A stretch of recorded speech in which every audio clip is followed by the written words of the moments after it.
Bienvenidos, esto es Fuera de la Caja. Yo soy Macario Esquetino y le agradezco mucho que me escuche en este análisis de coyuntura de la semana que termina el viernes 11 de febrero del 2022. Una semana que en lo político estuvo marcada por el enojo presidencial frente a la denuncia que hicieron mexicanos contra la corrupción y la impunidad y el periodista Carlos Loret de Mola. Una denuncia muy evidente, ya la comentamos. El hijo mayor del presidente está casado con una joven que se dedica a labores de cabildeo para una empresa llamada Baker Hughes, que vende cosas para la industria petrolera. El tema es que pues en el transcurso de este gobierno esta empresa ha triplicado las ventas a Pemex. Tiene muchos años de vender. Vendía todavía en 2018 cerca de 3,000 millones de pesos y ahora está en 9,000. Este cambio ocurre pues en los años en los cuales el presidente es Andrés Manuel López Obrador y su hijo José Ramón López Beltrán está casado con esta joven. De manera pues que uno siempre está en la duda de si no hay un conflicto de intereses. Cuando se hace pública la información de la residencia en Houston, en donde estuvieron viviendo, al menos por un tiempo, la pareja mencionada, el tema pues ya no es un simple conflicto de intereses, es un tema de corrupción. No se puede hacer esto, y de hecho este es un problema para la empresa en Estados Unidos. Ya un grupo de accionistas de esa empresa está solicitando al Consejo de Administración que se averigüe qué pasa, porque tanto José Ramón López Beltrán como su esposa son sujetos vulnerables en materia política, y esto no permite que se tenga una relación cercana con ellos a los ejecutivos de empresas. Entonces le están pidiendo cuentas en Estados Unidos a la empresa de por qué les habrá prestado la casa o rentado o lo que sea este ejecutivo. Esto ya es un problema para Baker Hughes. Ellos verán cómo lo resuelven, pero para el presidente López Obrador esto ha sido terrible porque, insisto, aunque todos sabemos que la corrupción abunda en su entorno, y de esa corrupción él se ha beneficiado fingiendo siempre ser honesto, ahora que el sujeto involucrado es su hijo mayor, pues está más difícil defenderse. Y cuando esta corrupción ocurre a través de la empresa en la cual el presidente ha hundido 1,5 billones de pesos en el transcurso de los primeros 3 años, pues sí empieza uno a decir, oiga, esto no está bien. El enojo presidencial es tan grande pues que toda la semana estuvo atacando a Carlos Loret de Mola. Y ya el viernes, en la mañanera, pues sacó una información que dijo que son los ingresos del periodista. En una presentación como las que acostumbran ahí en las mañaneras, con errores de ortografía, palabras incompletas, probablemente datos equivocados, porque aparecen ingresos considerables que le habría pagado Televisa a Carlos Loret. Pero Carlos Loret no trabaja en Televisa desde 2019, de manera que pues esa información podría ser falsa. El asunto es que el presidente no puede divulgarla. Él es parte del gobierno mexicano y tiene la obligación de respetar la ley de protección de datos. Entonces, si esos datos le llegaron a él de la manera que haya sido, él no los puede divulgar. Él dice que le pasaron un papelito. No sabemos si ese papelito salió de Hacienda, por ejemplo, del SAT. Es una duda razonable que podemos tener en este momento. El presidente puede tener acceso a esa información, pero no la puede divulgar. Si lo hiciese, estaría violando leyes hacendarias. No sé si es el caso. Igual pues alguien de su entorno anotó estos datos de algo que consiguió platicado y pues se le ocurrió que había que ponerlos. Pero insisto, aun cuando fuese así, es una violación a la ley de protección de datos personales. Es un atentado a la libertad de expresión. y es un atentado muy serio en un país que tiene en el transcurso de las primeras 6 semanas de 2022 el asesinato de 6 periodistas. El estar exhibiendo los ingresos de Carlos Loret, estarlo atacando continuamente, acusarlo de todo tipo de cosas, lo que hace es ponerlo en una situación riesgosa a Carlos. Y yo creo que esto debemos ya asumir que no se puede dar.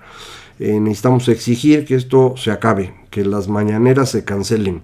El presidente en ellas es la única cosa que hace, sabemos todos, no entiende nada de cómo se gobierna, de manera pues que utiliza las mañaneras para mantener a su gente a su alrededor, tratar con esto de mantener una popularidad que para él es importantísima, un absurdo en un gobierno que no se puede reelegir, muy entendible en un gobierno que sí podría hacerlo, pero en un gobierno que va a terminar y se va a ir, el estar atento a la popularidad pues no es tan importante. Yo sé que todos lo han hecho, todos los presidentes tienen su equipo que hace encuestas y que verifican pues que no pierdan demasiada popularidad, pero es un elemento entre varios que hay que considerar para tomar decisiones. Así lo hicieron Vicente Fox, Felipe Calderón, el mismo Peña Nieto.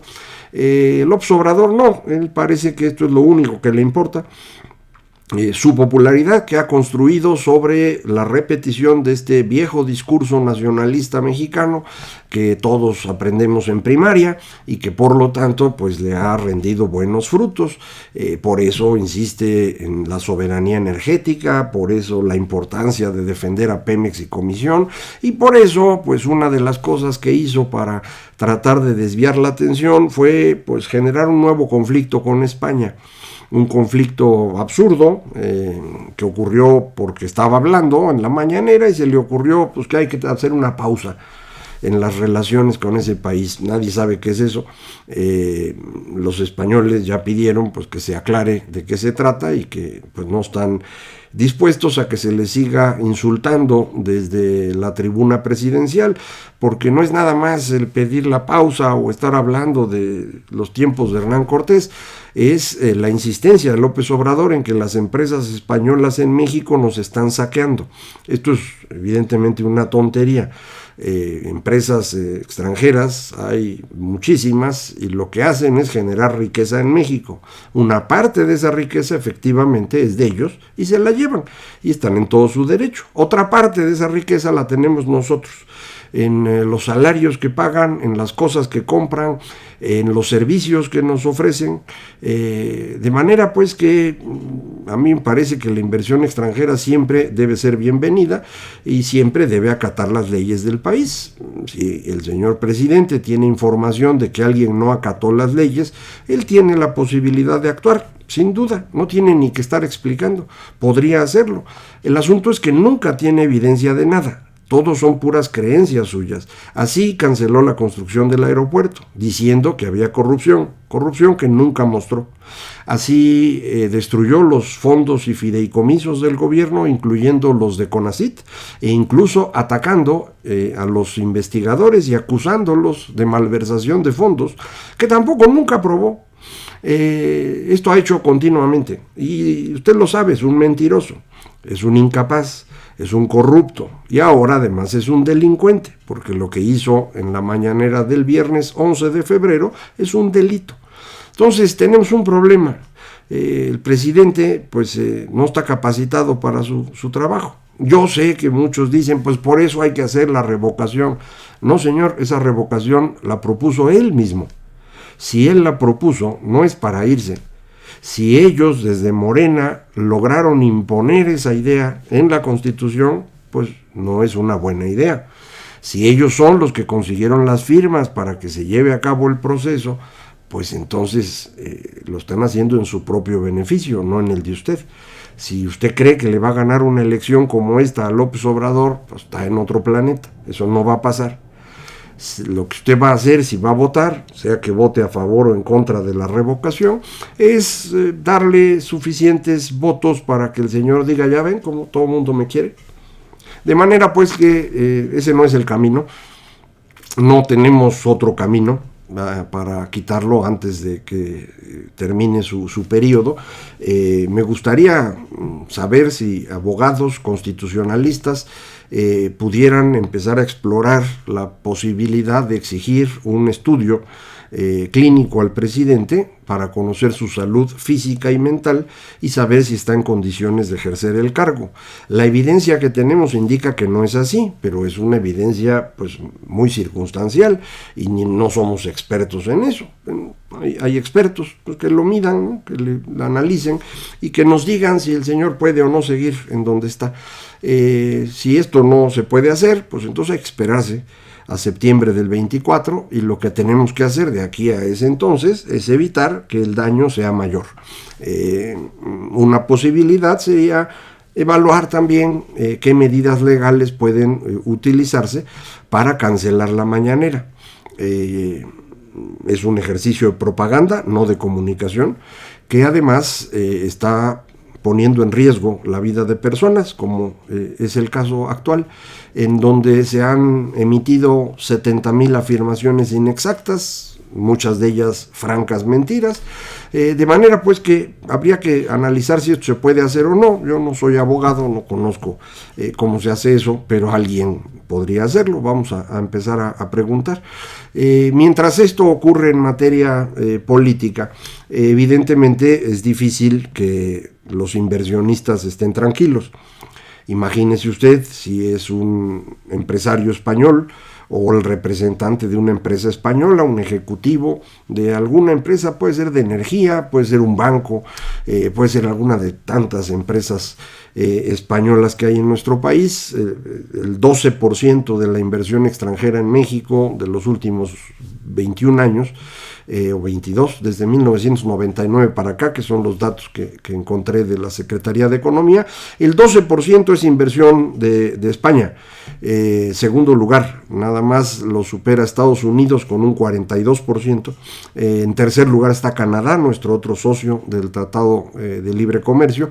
Y observe usted que a los dos países con mayor inversión en México es a los dos que más confronta Andrés Manuel. El caso de España lo estamos viendo otra vez, cada vez más agresivo, realmente preocupante.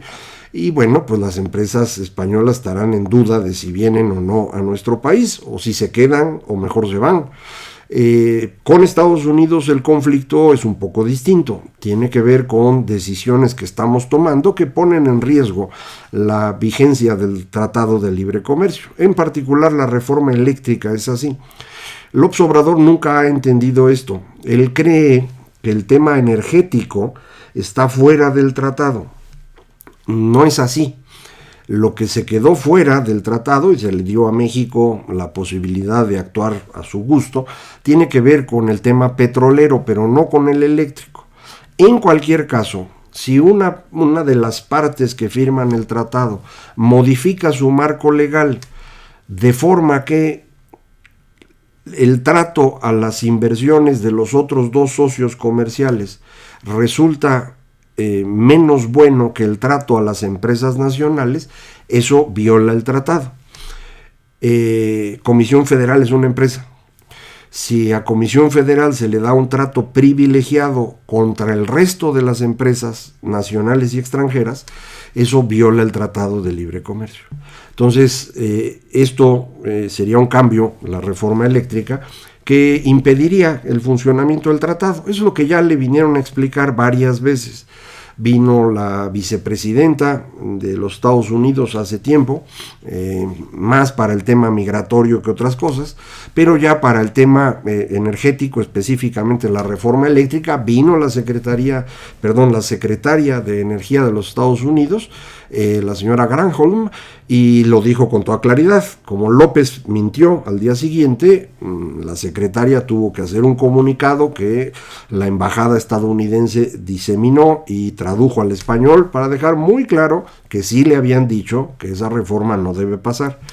Días después el embajador de los Estados Unidos cometió un error en una declaración, y bueno, pues tuvo que venir ahora el señor John Kerry que es un político de muy alto nivel de los Estados Unidos, no nada más es el responsable del tema ambiental o el zar para el cambio climático, es una persona pues que ya fue secretario de Estado, que conoce muy bien las cosas, muchísima experiencia diplomática, y pues vino a decirle a López Obrador otra vez: eso no debe pasar, esa reforma no es aceptable, ustedes sacan esa reforma, nos vamos.